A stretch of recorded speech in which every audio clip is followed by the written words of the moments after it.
History of Mount Athos. Byzantine era.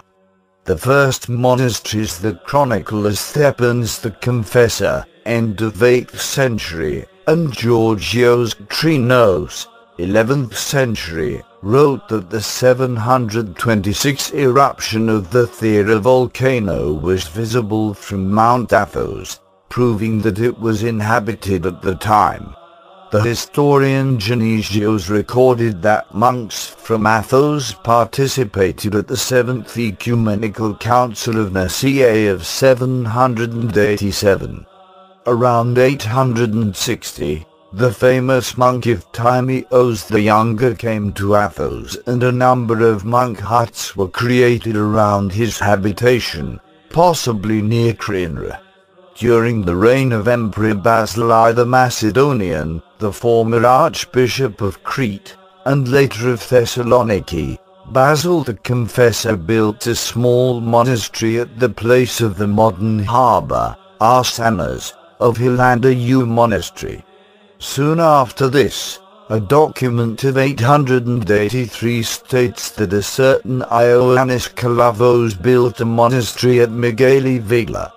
On a chrysobull of Emperor Basil I, dated 885, the holy mountain is proclaimed a place of monks, and no laymen or farmers or cattle breeders are allowed to be settled there.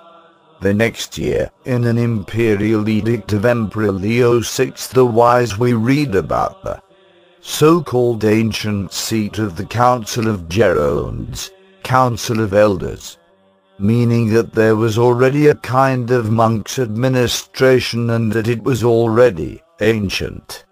In 887, some monks expostulate to the Emperor Leo the Wise as the monastery of Kalavos is growing more and more and they lose their peace. Up to this point, a historical overview of the life and activity of Athos presents the following picture. Athos is adopted as a center for ascetics and acquires its own identity as such. 9th century.